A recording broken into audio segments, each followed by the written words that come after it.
Civil court Jehanabad में भर्ती निकली है। इस भर्ती से संबंधित हम लोग कुछ जानेंगे। सिविल कोर्ट जहानाबाद में जो न्यू रिक्वायरमेंट 2025 में आया है, ये है कार्यालय सहायक के लिए, लिपिक रिसेप्शन वाले लोगों के लिए है, डाटा एंट्री के लिए है, डाटा एंट्री ऑपरेटर यानी कि टाइपिस्ट, कार्यालय परिचारी प्यून के लिए भी है, जो मुंशी या अटेंडेंट बोला जाता है, इनके लिए भर्ती आया है। जो कि ये भर्ती ओनली 10th पास पे भी है, स्नातक पे भी है, अलग अलग पोस्ट के अकॉर्डिंग है। तो हम लोग इसमें जानेंगे कि कौन सा भर्ती किस पे है, इसके बारे में, इसका फॉर्म कैसे भरना है, इस सब चीज़ के बारे में हम लोग इस वीडियो में जानेंगे। सबसे पहले हमारा है कि जो बिहार राज्य का विविध सेवा प्राधिकार पटना द्वारा निर्देश दिया गया है कि निर्देश के आलोक में कि जिला विविध सेवा प्राधिकार जहानाबाद के अंतर्गत विविध सहायता बचाव परामर्श प्रणाली LADCS कार्यालय से संविदा के आधार पर कार्यपालक सहायक, लिपिक, डाटा एंट्री ऑपरेटर, कर्मचारी परिचारी के रूप में कार्य करने हेतु आवेदन आमंत्रित किए गए हैं। तो इसमें इसका जो टाइम है, ये जो आवेदन आमंत्रित किया गया है, 22 जनवरी से लेके 22 फरवरी तक, यानी कि 1 महीना का टाइम इसमें रखा गया है। जो इसका डेट है, फॉर्म जो है ये ऑफलाइन भरना है, ऑनलाइन नहीं भरना है, इस पर आप लोग ध्यान दीजिएगा। इसका अप्लाई करने का डेट है 22 जनवरी से शुरू होगा और ये 22 फरवरी तक चलेगा। ठीक है। इसमें जो एप्लीकेशन फ़ीस लगने वाला है, कोई एप्लीकेशन फ़ीस इसमें नहीं देना है आपको। ठीक है, इसमें कोई भी एप्लीकेशन फ़ीस अब एप्लीकेबल नहीं है। पेमेंट इसमें है ही नहीं, तो पेमेंट मोड का सवाल ही नहीं उठता। इसमें डेट ये है कि 1 महीना का डेट इसमें दिया गया है। इसके बाद अगला जो इसका विकल्प है कि ये जो पोस्ट है, इसमें मिनिमम एज आपको 21 वर्ष चाहिए। इसमें बहुत सारे पोस्ट हैं, जैसे ये है कार्यपालक सहायक यानी कि लिपिक। तो लिपिक के लिए जो एजुकेशन है, जो आवेदक है स्नातक पास यानी ग्रेजुएशन होना चाहिए। बेसिक वर्ड प्रोसेसिंग और कंप्यूटर चलाने की क्षमता होनी चाहिए, यानी कि उसको MS ऑफिस का बेसिक चीज़ पता होना चाहिए कंप्यूटर में। दूसरा है कि डेटा एंट्री करने का कौशल होना चाहिए। डेटा एंट्री तो सिंपल सी है, जैसे कोई फॉर्म वॉर्म भरना। याचिका को सही फॉर्मेट में टाइप करने की अच्छी स्पीड होनी चाहिए। जो कोर्ट के जजमेंट होते हैं या अन्य कोई नोटिस वगैरह होता है, तो टाइप करने का स्पीड होना चाहिए, यानी कि आपका टाइपिंग टेस्ट होना चाहिए। अदालत में पेश करने के लिए डिटेक्शन लेने और फाइल तैयार करने की क्षमता होनी चाहिए। फाइल को संभालने और उनके प्रोसेसिंग की जानकारी होनी चाहिए। मतलब जो कार्यालय में काम होता है वही है, जनरल चीज़ें हैं। फाइल रखना, ये तो आप कहीं भी जाइएगा तो वो सब चीज़ सुरक्षित करना ही होता है। सेकेंड चीज़ इसमें है, दूसरा है आपका डाटा एंट्री ऑपरेटर टाइपिस्ट। तो जो टाइपिस्ट का पोस्ट है, तो ये भी ग्रेजुएशन पे है, ग्रेजुएशन पे भी ये भी है। इसके बाद उत्कृष्ट मौखिक और लिखित संचार कौशल होना चाहिए। मतलब जो उत्कृष्ट मौखिक बोल रहा है, उत्कृष्ट का मतलब है कि जो आपका लिखित कौशल है, किसी से बोलने का है, इसमें उचित यानी कि अच्छे बढ़िया शब्दों का चयन होना चाहिए। इसके बाद वर्ड और डेटा प्रोसेसिंग की क्षमता अच्छी होनी चाहिए, यानी कि जो वर्ड और डेटा प्रोसेसिंग है, तो अगर आप MS ऑफिस पढ़े होंगे, आप नॉर्मल से DCA भी किए होंगे, तो ये सब आपको पढ़ने को मिला होगा। दूसरा है कि दूर संचार प्रणालियों जैसे telephone, fax machine, switch board आदि पर काम करने की क्षमता होनी चाहिए। तो आजकल ये सब लोग फ़ोन चलाते हैं, ईमेल करते हैं। फैक्स भी नॉर्मल चीज़ है, जैसे मेल होता है वैसे ही उसका मशीन होता है, फैक्स नंबर से फैक्स होता है। अच्छी टाइपिंग के साथ प्रवीणता होनी चाहिए, टाइपिंग भी आपका अच्छा होना चाहिए। दूसरा चीज़ है कि जो ये चपरासी के लिए है, यानी कि मुंशी के लिए जो ये पोस्ट है आपका, तो ये 10वीं पास पे है। जो लोग 10वीं पास है या इसके समकक्ष योग्यता होनी चाहिए, जो 10वीं पास है आवेदन कर सकते हैं। इसमें भी क्या है कि उत्कृष्ट मौखिक लिखित संचार होना चाहिए, आपको लिखने बढ़िया से आना चाहिए। साइकिल चलाने का ज्ञान और क्षेत्रीय भाषा स्थानों की जानकारी होनी चाहिए। जैसे कभी कभी कोई नोटिस पहुंचाना होता है, तो ये साइकिल है आपका, सवारी है, तो आपको साइकिल चलाने आना चाहिए। मतलब लोकल क्षेत्र में नोटिस देने के लिए या जो भी कोर्ट के जो व्यक्तिगत काम होता है। इसके बाद है कि दूर संचार प्रणाली जैसे telephone, fax machine, switch board आदि पर काम करने की क्षमता होनी चाहिए। कुछ खास नहीं है, ये हो गया मुंशी के लिए। अगला इसमें है एक, अब यह है किसमें कितना पोस्ट है ये भी हम लोग जानेंगे। कार्यपालक सहायक लिपिक के लिए 2 पोस्ट वहाँ उपलब्ध है। ऑपरेटर या टाइपिस्ट के लिए 1 पोस्ट उपलब्ध है। कार्यालय चपरासी के लिए, कार्यालय चपरासी या मुंशी अटेंडेंट के लिए 2 पोस्ट उपलब्ध है। पोस्ट कम है लेकिन आप लोग आवेदन करें क्योंकि एक भी पोस्ट पे कभी कभी हो जाता है, ठीक है। टोटल 5 पोस्ट है। तो कार्यपालक सहायक लिपिक का जो सैलरी होगा वो 20,000 रुपये प्रति माह होगा, इसका पे स्केल होगा। जो रिसेप्शन डाटा एंट्री रिसेप्शनिस्ट और डाटा एंट्री ऑपरेटर टाइपिस्ट का जो है उसमें 19,000 प्रति माह इसका सैलरी होगा। और कार्यालय जो मुंशी का सैलरी है वो 13,000 रुपये प्रति माह, ये जो मुंशी का सैलरी होगा। इसके बाद इसमें आगे क्या है कि ज्वाइनिंग का प्रोसेस क्या है। तो कंप्यूटर दक्षता परीक्षण या टंकन दक्षता परीक्षा और साक्षात्कार के आधार पर चयन किया जाएगा। बेसिक कंप्यूटर का एक आपको टेस्ट देना होगा जैसे टाइपिंग वगैरह का। इन परीक्षणों में साक्षात्कार में भाग लेने के लिए कोई भी यात्रा भत्ता व विमाग नहीं दिया गया है, ठीक है। आपका कोई पैसा इसमें नहीं लगने वाला है। दूसरा कि आपका इसमें जो डॉक्यूमेंट आपको क्या चाहिए, 1 नंबर में है मैट्रिक का अंक प्रमाण पत्र यानी कि 10वीं का आपका मार्कशीट, स्नातक का डिग्री या सर्टिफिकेट, मार्कशीट या सर्टिफिकेट जो प्रोविजनल जो भी हो आपके पास, जिसमें स्नातक जो लोग स्नातक पे हैं जो पोस्ट वो स्नातक के लिए लगेगा, जिसमें 10th पे हो 10th वाला लगेगा।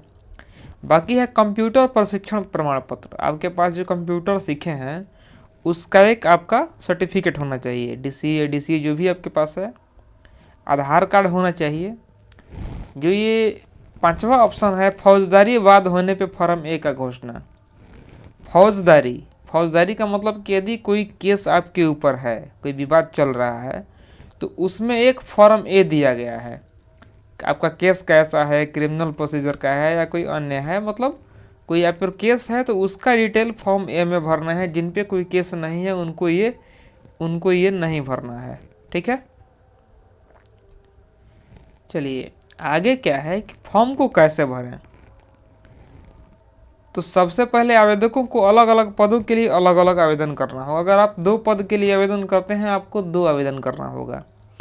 इच्छुक आवेदकों को अपना आवेदन पत्र स्वहस्तलिखित या टंकित करके विहित प्रपत्र में एक स्व-अभिप्रमाणित पासपोर्ट साइज फोटो आवेदन पत्र पर चिपकाना होगा। यानी कि उसका एक जो फॉर्म है, फॉर्म पे भर के और स्व-अभिप्रमाणित करके एक पासपोर्ट साइज फ़ोटो चिपकाना है। मतलब फ़ोटो पे क्रॉस सिग्नेचर होना चाहिए फ़ोटो चिपकाने के बाद। इसके बाद है कि आवेदन को अपने सभी शैक्षिक मैट्रिक, इंटर, स्नातक डिग्री, चरित्र प्रमाण पत्र की अभिप्रमाणित प्रति और एक स्वतः लिखा हुआ निबंधित डाक मूल्य का टिकट लगाकर लिफाफा में संलग्न करना होगा। मतलब कि आपका जो इंटर मैट्रिक जितना डॉक्यूमेंट ऊपर दिया गया था सभी डॉक्यूमेंट का छाया प्रति निकाल के एक में संलग्न करके और आपको ये लिफाफा में भर के और आपको ये पोस्ट से भेजना है, ठीक है। जो पता इसमें दिया जाएगा, पता में लिफाफा में भर के और संलग्न करना है।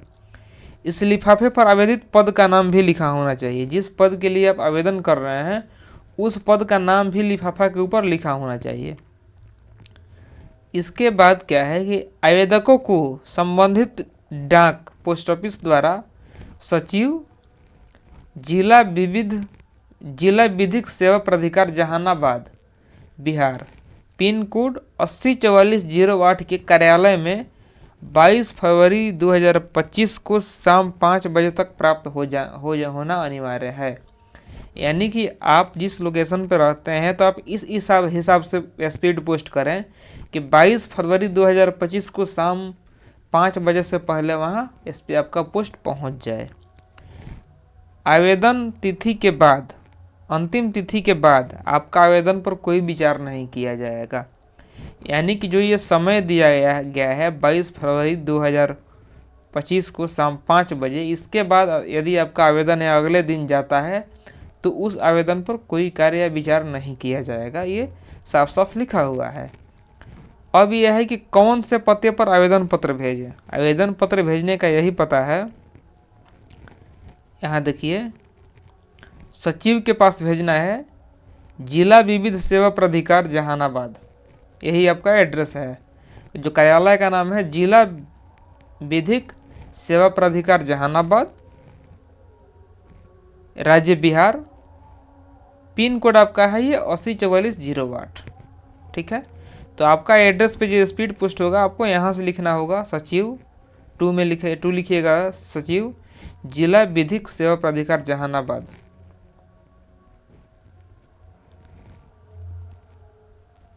राज्य बिहार, पिन कोड, और ये आपको पिन कोड डालना है और ये भेजना है। इसके बाद जो फॉर्म है हम लोग ये देख लेते हैं कि जो फॉर्म है फॉर्म कैसे भरना है हम लोगों को।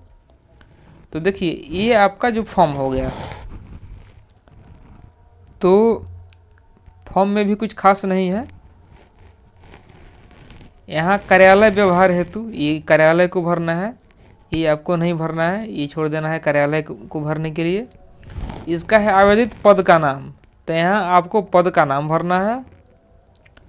इसके बाद आवेदक का नाम, तो यहाँ आपको आवेदक का नाम हिंदी में या अंग्रेजी के बड़े अक्षरों में भरना है। इसके बाद यहाँ आपको पिता के नाम भरना है। यहाँ आपका पत्राचार का पता, यानी कि आप जहाँ रहते हैं, जहाँ आपको मतलब परमानेंट एड्रेस भरना है, जहाँ आप रहते हैं, कि कोई भी लेटर वगैरह आए तो यहीं पे मिले। यहाँ ईमेल आईडी भरना है, मोबाइल नंबर भरना है, आधार नंबर भरना है, अस्थाई पता भी भरना है पिन कोड के साथ में। इसके बाद यहाँ जन्म तिथि भरना है, विज्ञापन की तिथि पर आयु, जो विज्ञापन की डेट है उस पर आपका आयु क्या है, मतलब जो फॉर्म आप भर रहे हैं तो आयु आपका क्या है। आप विज्ञापन की तिथि भी देख सकते हैं, वो हम दिखाएंगे आगे, नोटिफिकेशन में दिया गया है। यहाँ जन्म तिथि, लिंग। इसके बाद आप रेसिडेंसी यहाँ इंडियन भरना है, इसमें राष्ट्रीयता। इसके बाद मैट्रिक, इंटर और स्नातक का डिटेल्स भरना है। इसमें बोर्ड का नाम, श्रेणी, ग्रेड, कितना परसेंट आपका नंबर आया, उत्तीर्ण होने का वर्ष, ये आपको भरना है। इसके बाद यहाँ जो अन्य जानकारियाँ आपको दिया गया है भर लेना है। ये सब चीज़ भरने के बाद ये नीचे घोषणा पत्र भरना है। घोषणा पत्र के बाद यहाँ जो आपका हस्ताक्षर है, अभ्यर्थी का हस्ताक्षर यहाँ करना है। यहाँ हिंदी में, यहाँ अंग्रेजी में, दोनों हस्ताक्षर करके भेजना है। स्थान में आप अपने गांव के जिला का नाम भर सकते हैं। डेट में आप जिस दिन फॉर्म सेंड कर रहे हैं वो डेट भरना है, ये भरना है। अब बाकी एक नीचे जो ये फॉर्म है, फॉर्म ए, इसमें हम बताएं कि जिस किसी पे कोई केस है, कोई पुलिस रिकॉर्ड में नाम है, कोई एफआईआर है, कोई क्रिमिनल केस है या कुछ भी है, किसी भी प्रकार का केस है तो इसको भरना है। यहाँ केस नंबर भरना है, पैनल प्रोविजनल नेम भरना है। ठीक है, यहाँ स्टेज भरना है कि आपका केस पेंडिंग है कि केस आपका ख़त्म हो गया, इसको भर के भेजना है। तो ये सेकंड पेज है, तो ये उन्हीं को भरना है जिस पे कोई केस है। जो केस नहीं है वो लोग ऊपर वाला ये फॉर्म भरेंगे। ठीक है, अब जो ये है, ये विज्ञापन संख्या 1/2025 के अंतर्गत ये भर्ती निकाला गया है। इस भर्ती का जो ऑफिशियल नोटिफिकेशन है ये है, आप देख सकते हैं। ये जो है जिला विविध सेवा प्राधिकार जहानाबाद के द्वारा निकाला गया है, system officer civil court Jehanabad. अब ये जो भर्ती है, ये नोटिफिकेशन उसका दिया गया है। नोटिफिकेशन में आप देखिए, आपको ये पत्रांक 1507 के तहत 28/8/2024 को इसके आलोक में रिक्ति दिया गया था। ठीक है, और ये 18 जनवरी को ये रिलीज हुआ है। तो यही आपसे पूछ रहा था पिछला फॉर्म में पूछ रहा था कि विज्ञापन की तिथि तक आपका आयु, तो 18 जनवरी तक आपका आयु क्या है, वही फॉर्म में भरना था। ये जो दिनांक है 18 जनवरी को ये प्रकाशित हुआ है। यहाँ भी देखिए जो सचिव का साइन है 18 जनवरी को है। तो और ये फॉर्म ऑफलाइन है, इसी में कोई किसी को किसी भी प्रकार का पेमेंट पैसा नहीं देना है, क्योंकि ये भर्ती पूरा तरह से निःशुल्क है। आप जब अपना फॉर्म भेजिएगा, वहाँ से अगर आपके फॉर्म में कोई कार्य होता है तो आपको वहाँ से सूचना मिलेगा। ये आपका ऑफिशियल नोटिफिकेशन है। और बात रह गया फॉर्म का, इसमें आयु का सीमा है, तो आयु है आपको 21 साल न्यूनतम आयु और अधिकतम आयु 37 साल। 21 से 37 के बीच में जो लोग होंगे वही लोग अपना आवेदन कर पाएंगे इसमें। ठीक है, अब देखिए आवेदन पत्र का प्रारूप व्यवहार न्यायालय जहानाबाद के ऑफिशियल, ये जहानाबाद डिस्ट्रिक्ट कोर्ट की ऑफिशियल साइट है, इस वेबसाइट पे भी अधिक आपको जानकारी चाहिए तो आप जा सकते हैं। ये जो लिंक है district.ecourts.gov.in जहानाबाद, इस पे भी आप जाके अपना फॉर्म भर सकते हैं। ये रहा आपका ऑफिशियल नोटिफिकेशन, इसमें फॉर्म भी दिया गया है। तो अब इस फॉर्म का जो लिंक है हम डिस्क्रिप्शन बॉक्स में दे देंगे, आप लोग वहाँ से ये फॉर्म डाउनलोड कर सकते हैं नोटिफिकेशन सहित। ठीक है, थैंक यू, धन्यवाद।